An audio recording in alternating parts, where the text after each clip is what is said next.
बजरंगबली की,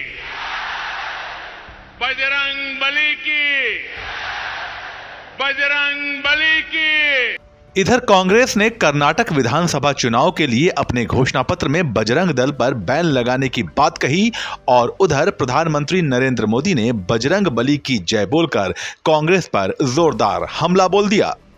मेरे लिए हनुमान जी की पवित्र भूमि को नमन करना ये बहुत बड़ा सौभाग्य है,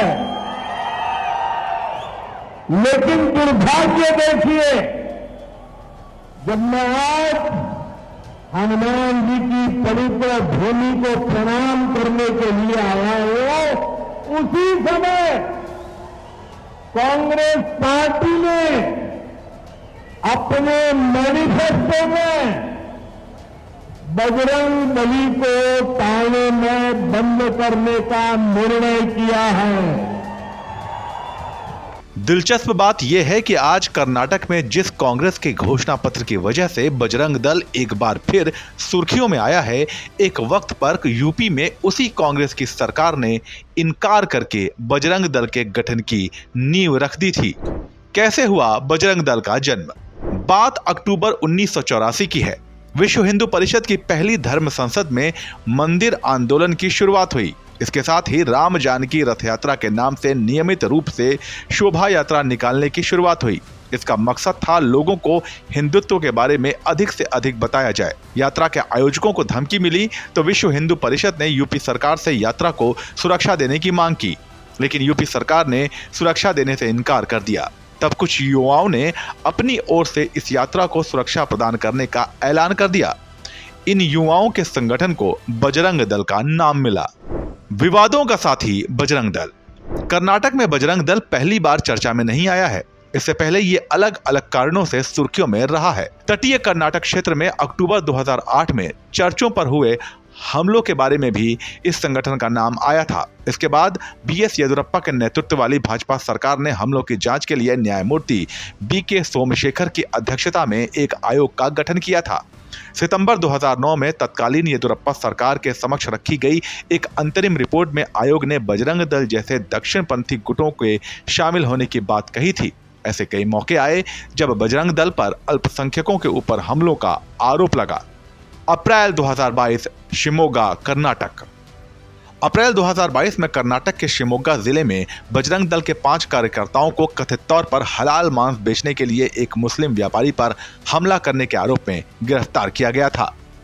जनवरी 2022 गादक कर्नाटक। जनवरी 2022 को कर्नाटक के गादक जिले में एक 20 वर्षीय मुस्लिम युवक की मौत हो गई।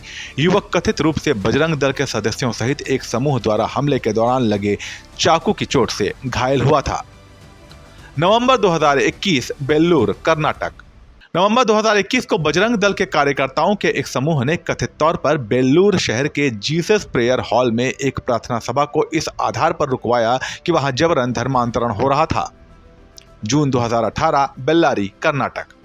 जून 2018 को बेल्लारी पुलिस ने बजरंग दल के 3 कार्यकर्ताओं को एक शख्स की संदिग्ध मौत के मामले में गिरफ्तार किया।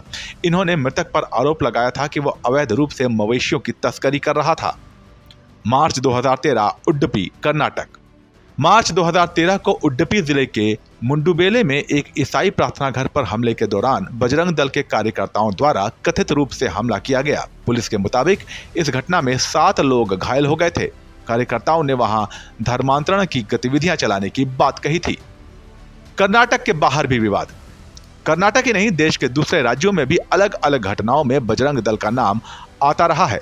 हर साल वैलेंटाइन डे पर देश भर में युवा जोड़ों के साथ अभद्रता करने के आरोप बजरंग दल कार्यकर्ताओं पर लगते रहे हैं। 2008 में ओडिशा में धार्मिक हिंसा हुई, इसमें भी बजरंग दल का नाम आया। 2002 के गुजरात दंगों के दौरान हुई बिल्किस बानो गैंगरेप मामले में आजीवन कारावास की सजा पाए 11 लोगों को गुजरात सरकार ने गोधरा जेल से रिहा कर दिया था।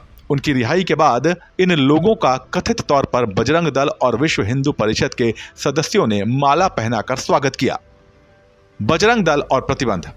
विवादित बाबरी ढांचे के विध्वंस के बाद 1992 में नरसिम्हा राव वाली कांग्रेस सरकार ने संगठन पर प्रतिबंध लगा दिया था, मगर 1 साल बाद ही कोर्ट के आदेश पर प्रतिबंध हटाना पड़ा।